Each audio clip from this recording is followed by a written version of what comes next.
Karena dibandingkan dengan rivalnya yang ala-ala coupe, ini malah secara performance lebih baik, secara efisiensi lebih baik, dibawa ke kondangan lebih proper gitu. Jadi A200 ini malah menurut kami adalah best buy-nya Mercedes-Benz kalau kalian misalnya baru pertama kali ingin mencoba Mercedes-Benz. Apalagi halo guys, welcome back to CVT Indonesia bersama kami, Reza Rever. Yes, di sebelah kami adalah E-Class terbaru atau tepatnya A200 yang varian facelift. Yes, A-Class sekarang sepertinya dijadikan Mercedes-Benz untuk bisa menggantikan spot yang ditinggalkan C-Class sejak C-Class sekarang semakin naik kelas. Yes, sekarang C-Class harganya sudah semakin tinggi, wajar karena memang harga-harga mobil Jepangnya pun yang levelnya di bawah dia sudah makin naik. 900 juta sekarang baru dapat Accord gitu ibaratnya ya. Untuk mengisi kekosongan itu, sepertinya Mercedes-Benz menyiapkan A-Class terbaru ini dengan versi faceliftnya agar bisa menggantikan peran dari C-Class tersebut. Dan di tahun 2024 ini dengan tambahan fitur yang ia dapatkan, menurut kami sepertinya ia bisa menggantikan C-Class si kakaknya itu. Seperti apa mobilnya? So, tanpa berlama-lama, ini dia CVT Review di New Mercedes-Benz A200.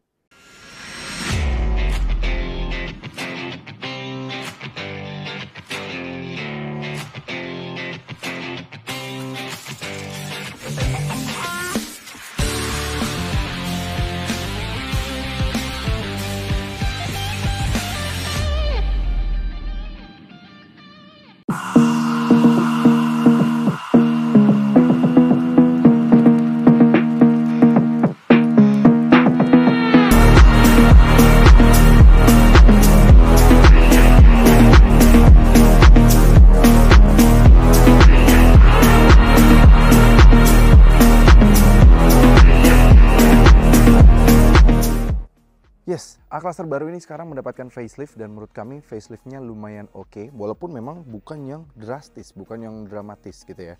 Dia mendapatkan facelift mulai dari tubahan pada desain, terus juga fitur-fitur pada bagian interior yang menurut kami cukup menarik. Salah satunya interiornya yang oke banget. Varian paling baru yang Mercedes-Benz udah dapet panoramic sunroof sekarang, keren banget ya. Jadi udah semuanya dapat panoramic sunroof gitu. Kalau BMW masih belum, masih varian ini yang lawannya BMW kan seri 2 ya. Dia belum dapat panoramic sunroof, sedangkan ini sudah. Oke, perubahannya apa aja sih pada tampilan depan? Tampilan depan sekarang pada bagian lampunya. Yes, lampunya memang sejatinya nggak terlalu banyak ya, kalau housingnya tuh mirip masih, tapi LED DRL-nya berubah lumayan drastis. Untuk lampunya sendiri dia menggunakan LED high performance yang Mercedes-Benz, jadi dia sebenarnya high reflektor, tapi penerangannya sudah bisa sampai jauh ke depan sampai 400 meter, jadi lumayan canggih gitu ya. Bumper bawahnya juga berbeda sedikit sekarang, meskipun dia bukan yang varian AMG Line atau apapun ya, tapi dia sekarang bumpernya sudah seagresif AMG Line. Kalau kalian perhatikan deh, ini tajam banget bumper bawahnya, dan bagian bumper bawah sini dia berlayer dengan adanya garis silver lagi, grill Mercedes-Benz yang besar sekali dengan tarikan garis seperti ini dan honeycomb-nya ya di pada bagian grillnya. Menurut kami cakep banget, dan ini shark nose-nya ini makin kelihatan di versi facelift ini. Kalau yang sebelumnya tuh kalau menurut kami varian bagian depannya si A-Class tuh agak sedikit culun, belakangnya bagus. Ini sekarang depannya udah ganteng banget menurut kami. Tapi sekarang satu aja sih agak ganggu, yaitu adalah nih ya, kayak ada tompel di atas kamera, di atas logo Mercedes-Benz, yang mana itu sebenarnya untuk persiapkan kamera 360. Tapi kan A200 ini nggak dapat, tapi masih tetap ada daminya. Harusnya sekalian dihilangin aja, ini agak ganggu aja kalau kalian yang agak OCD. Jadi ini agak ganggu nih di sini gitu. Tapi overall desainnya menurut kami sekarang semakin agresif pada bagian depan ini, sehingga makin mirip sama kakak-kakaknya. Lanjut pada bagian samping, desain sampingnya memang sejatinya nggak terlalu banyak perubahan, tapi pada bagian velgnya sekarang makin keren. Dia lagi-lagi seperti kami bilang, meskipun dia bukan yang varian AMG Line, tapi sekarang velgnya udah mirip banget sama AMG Line yang lama. AMG Line yang terdahulu kan 5 bintang seperti ini ya desainnya. Bagus banget, dual tone, dan tetap agresif, tetap sporty banget desainnya. Dia konfigurasi bannya di 225/45 R18, jadi pakai 18 inci, dan desainnya dual tone seperti ini. Dimensi wise dia di 4.500-an mm panjangnya. Jadi artinya kalau misalnya kalian menerka-nerka ya, Ya panjangnya memang sekelas Civic dan juga Corolla Altis lah ya. Panjang-panjang segitu kan kedua mobil tersebut gitu. Spionnya sudah ada blind spot monitoring di sini. Tapi sayang memang dia belum ada kamera 360. Ini kuncinya, sudah keyless entry. Bagus, dia bisa diakses dari depan kanan, kiri, dan bagasi juga bisa dibuka gitu. Desain belakang dari A-Class terbaru ini sekarang juga sedikit berubah. Kalau dulu A-Class tuh dia desainnya lampunya agak sedikit berbeda ya. Sekarang udah sama kayak varian AMG A35, yang mana sekarang dua garis besar bertumpuk seperti ini gitu. Dia keren banget garisnya, jadi LED barnya berubah sedikit, tapi memang overall sih tampangnya belakang bumper bawah tidak terlalu banyak perubahan. Paling kelihatan perubahan ada di sini. Tapi memang bumper bawahnya nggak terlalu banyak perbedaan, dia tetap ada aksen knalpot palsu ini ya, agak ganggu banget. Tapi memang ya sebenarnya secara estetika bagus sih. Tapi kalau kalian petrolhead lihat dari deket agak mengganggu. Tapi memang desain A-Class ini kami dari pertama kali meluncur A-Class sedan di Indonesia, kami selalu suka dan bahkan akhirnya menjadi benchmark desainnya Mercedes-Benz. Dan akhirnya semua lampu-lampu Mercedes-Benz jadi kayak gini semua kan. Dan untuk kepraktisan mobil ini karena dia bentuknya sedan, jadi lebih baik dibandingkan dengan versi hatchbacknya. Kapasitas bagasinya di 420 liter, itu bisa menampung stick golf satu full size golf bag tuh muat ya, kami sudah coba pakai muat, dan koper-koper besar, dua koper besar dan sebuah koper kecil masih muat masuk di sini karena memang shape-nya bagus, lebar, dan di kanan dan kirinya ini dibuat coakan, jadi bisa menampung stick golf yang full size gitu. Dan kalian juga masih bisa menambahkan bagasinya dengan melipat dengan tuas yang ada di sini. Jadi bisa rata lantai sampai ke baris keduanya. Jadi kepraktisan tetap baik. Interior belakang dari mobil ini ya memang sejatinya tidak banyak perubahan. Tapi yang menarik, kalian kalau duduk belakang sini nggak kerasa claustrophobic lagi. Jadi meskipun sekarang roofnya udah pakai black roof seperti ini ya, pakai warna hitam, jadi feels premiumnya dapet. Tapi nggak terasa claustrophobic karena adanya panoramic sunroof. Yes, sunroofnya ini nggak cuma sunroof kecil gitu doang ya.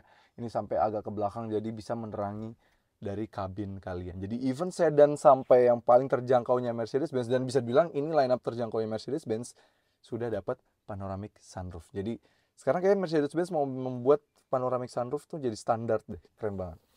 Di belakang seperti lampu-lampu seperti ini dan juga AC tetap ada walaupun tidak ada pengaturan ya, kita hanya bisa mengatur dari depan saja. Soket USB-C, armrest dengan dua cup holder dia tetap ada, dan sudah ada 3 headrest yang mana dan kulitnya juga sudah sangat baik. Dan apalagi yang menarik, dia juga sudah door trimnya bahan materialnya sangat baik. Dan meskipun ini line up terkecil dan termurahnya Mercedes-Benz, lihat dong legroomnya 12 jari guys, keren banget ini, lega banget rasanya, seperti ya like Mercedes-Benz. Legroom itu bukan masalah, jadi meskipun compact tapi tetap lega. Oke, ini dia desain depannya. Sejatinya desain depannya nggak ada terlalu banyak perubahan. Perubahannya paling kelihatan itu pada roof hitamnya yang atas, dan juga sekarang aksen yang di bagian dashboard sekarang pakai warnanya silver gitu. Silvernya rada terang gitu ya. Dan itu menyambung dari door trim kiri, dashboard, dan juga door trim kanan gitu. Kita nyalain dulu. Yes. Nah, yang paling sekarang jadi pembeda adalah dia sudah pakai MBUX Next Generation. Jadi meskipun secara layoutnya tetap sama, 10,25 inci juga, tapi dia sekarang udah full touchscreen dan beberapa functionnya udah mirip banget sama C-Class kakaknya. Jadi meskipun C-Class itu dia vertikal ya bentuk desainnya, dan ini horizontal, tapi ini sebenarnya sejatinya masih cukup oke dan masih sama persis secara function gitu. Dan yang bagus sekarang, MBUX yang Next Generation ini, dia sekarang sudah Apple CarPlay dan Android Auto-nya sudah full screen. Kalau dulu kan kepotong gitu ya kalau yang layarnya lebar, kalau layarnya sekarang sudah full screen, jadi bagus banget. Dia yang beda lagi karena MBUX-nya udah Next Generation adalah tampilan dari speedometernya. Tampilan speedometer bisa diatur dengan dari setir yang sudah baru ini. Setirnya desain terbarunya Mercedes-Benz ya. Jadi kalau yang non AMG line memang dapatnya seperti ini. Dan untuk pengaturannya, kalau mau ngatur yang speedometer di bagian kanan, dia ada beberapa mode, mulai dari understated, terus juga ada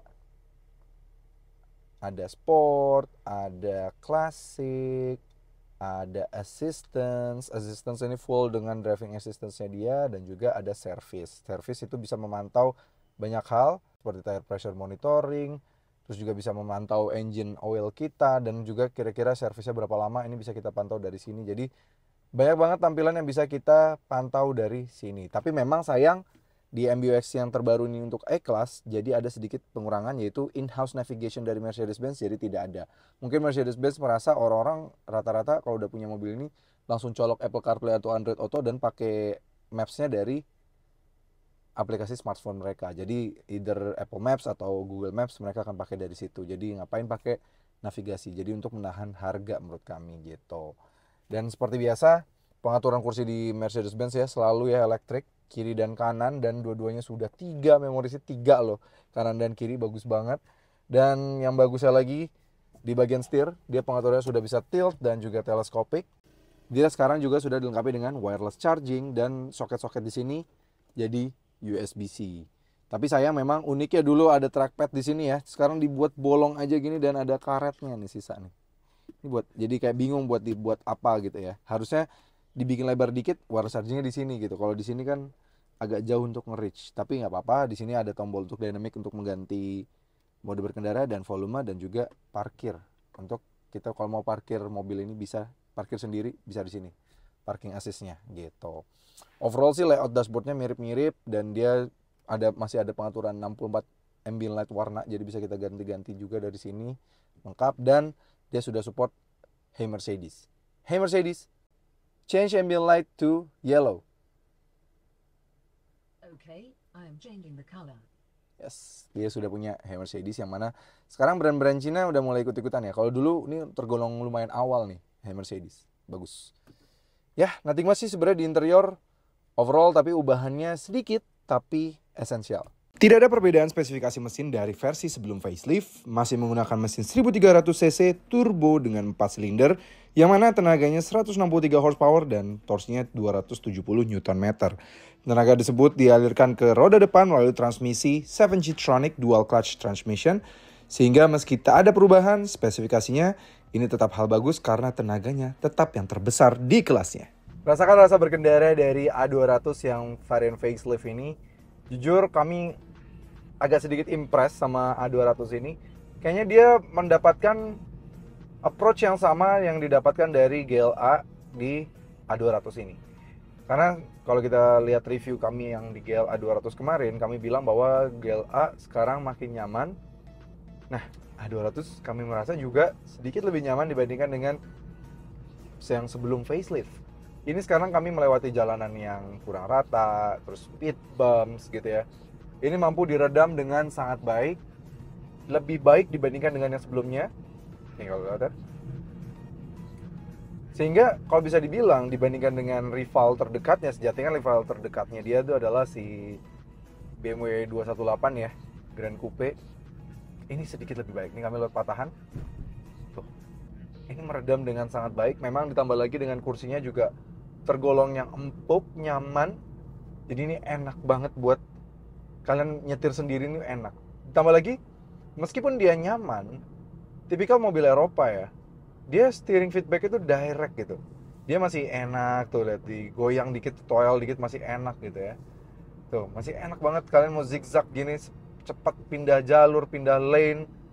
Ini masih enak banget. Dan tambah lagi kalau misalnya dibandingkan dengan rivalnya, tenaga mobil ini lebih besar, yaitu di 163 horsepower dan 270 Nm. Tidak ada perbedaan memang dari yang sebelum facelift, tapi tenaga lebih besar berpengaruh terhadap performanya. Jadi meskipun tadi kami masih di mode Eco gitu ya, ini gak ada ngaruhnya, masih tetap kencang. Dan kalian bisa rubah ke modenya tuh ada 4 mode, Comfort, Eco, Sport, dan Individual. Dirubah di mode Sport dari Eco tadi ya. Seketika mobilnya langsung bisa diajak untuk bersenang-senang. Jadi meskipun ini Mercedes-Benz yang mana mungkin stigma orang Indonesia masih menganggap Mercedes-Benz tuh mobilnya om-om lah ya, bapak-bapak gitu ya.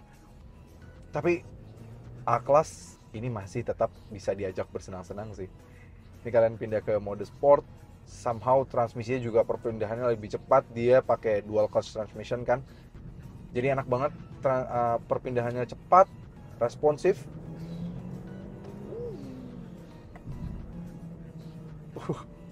Dan dia sudah punya pedal shift juga cepat sekali untuk merubah perpindahan gigi dari mobil ini karena dia dual clutch juga.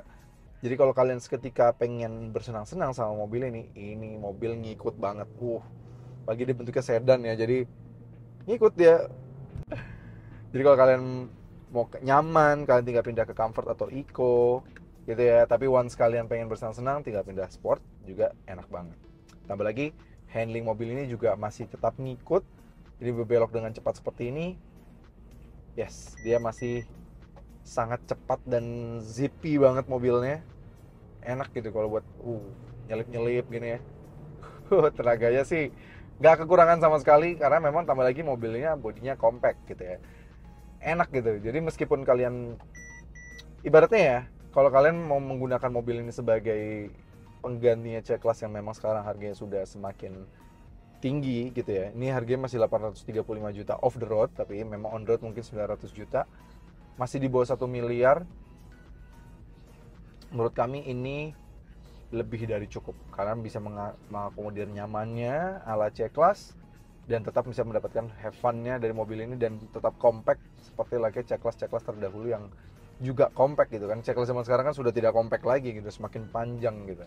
Tapi harus diakui kalau dibandingin sama A3 dan juga si BMW 218 ini masih sedikit lebih less fun gitu dibandingkan kedua mobil tersebut. Tapi kalau nyaman, ini paling nyaman. Tapi ibaratnya bisa dibilang ini di tengah-tengahnya lah. Nyamannya dapat banget, tapi memang handlingnya agak kurang. Handling kalah dibanding yang lain, tapi masih terbaik juga. Menurut kami ini lebih bagus daripada Jepang-Jepang lainnya. Ya, dengan penggunaan mesin 1300 cc-nya dan diberikan turbo, itu berdampak baik sekali terhadap efisiensi bahan bakar dari A-Class terbaru ini. Memang tidak ada perubahan signifikan dari mesinnya, tenaganya berapa itu nggak ada perubahan. Dia masih sama, 1300, 163 horsepower. Tergolong terbesar di kelasnya untuk yang varian bawah, entry level, di saat misalnya kalau kelas ini gitu ya, si 218 itu di 150-an horsepower, 136 horsepower, kecil banget, 140 lah ya. Terus juga ya yang kelas-kelas ini mesinnya Audi itu biasanya di 150 horsepower, dia bisa di 163 horsepower, jadi paling besar gitu mesinnya Mercedes. Dan efisiensi lumayan baik banget, karena di dalam kota dia sudah diimbuhi fitur idling start stop. Jadi dan fitur idling start stopnya lebih halus dibandingkan dengan milik 218 ya, kami sudah pernah coba. 218 itu mesin idling start stopnya bahkan menurut kami bisa lebih keras dibandingkan, lebih kasar dibandingkan dengan espresso bahkan. Getarnya parah banget, bahkan mobilnya belum berhenti dia udah menghentikan mobil, dan karena 3 silinder, wah getarnya satu body sih, itu agak sedikit mengganggu. Nah mobil ini efisiensi dalam kotanya masih juara banget. Pengetesan kami dalam kota masih bisa tembus 11,4 km per liter, sedangkan rute luar kotanya masih bisa sih di 20,6 km per liter. Sehingga average fuel consumption-nya masih bisa di 15 km per literan, which is itu bisa membuat mobil ini berjalan cukup jauh kalau mau pakai keluar kota. Cruising seperti ini aman banget. Tapi sayang memang meskipun harga mobil ini sudah tidak benar-benar murah ya, sudah 800 jutaan off the road, tapi mobil ini belum diimbuhi fitur keselamatan Mercedes-Benz yang lengkap. Tapi ya seperti adaptive cruise control dan keeping assist itu masih belum ada, belum diimbuhi sama sekali. Tapi at least minimal dia masih dilengkapi dengan forward collision mitigation, blind spot monitoring, rear cross traffic alert, parkir otomatis masih ada. Tapi memang sisanya lane keeping assist, adaptive cruise control memang masih belum ada. Tapi nggak apa-apa, mengingat ini adalah entry levelnya Mercedes-Benz, yang mana udah lumayan oke ya, udah dikasih panoramic sunroof, roofnya dibuat hitam gitu ya. Jadi nggak drop banget lah, masih cukup oke lah. Oke, bagaimana dengan akselerasi dari mobil ini? Dia ada beberapa mode kendara ya. Dia biasanya kalau yang AMG Line ada yang Sports Plus gitu ya. Ini Sports aja. Kita rubah ke mode Sport. Oke. Jaga gas dan rem dan go.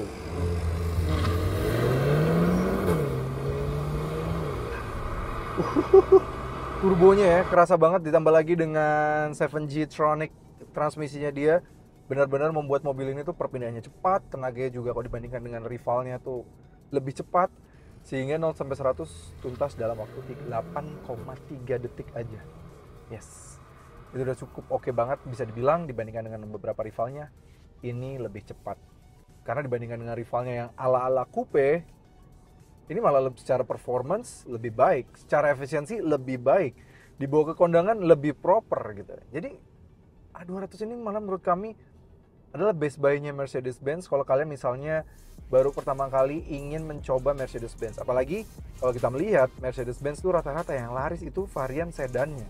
Makanya kayaknya orang-orang tuh udah ngelihat kalau beli Mercy ya harus sedan gitu. Dan A200 sedan terbaru ini merepresentatifkan Mercedes-Benz secara keseluruhan, karena kalian secara performa ternyata lebih baik dibandingkan dengan yang desainnya Grand Coupe itu, secara efisiensi lebih baik, terus juga secara pride logo 3 bintang 3 pointed star itu ya jelas lebih menarik dibandingkan dengan baling-baling atau 4 cincin.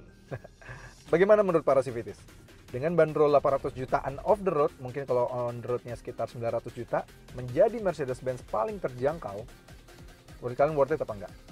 Terus kolom komentar. Terima kasih banget sudah menonton. Jangan lupa like video ini, subscribe ke channel YouTube CVT Indonesia, dan nyalakan lonceng notifikasi. Main juga ke Instagram kami di @cvt.indonesia dan TikTok kami juga di @cvt.indonesia dan sosial media kami lainnya. Dan kalau kalian pengen mampir juga baca berita yang lebih detail dan beli dan pesan Mercedes-Benz A200 atau Mercedes-Benz lainnya, bisa melalui website kami di cvtindonesia.co.id. Oke CVTs, terima kasih sudah nonton. Kami pamit undur diri, sampai ketemu lagi di video berikutnya.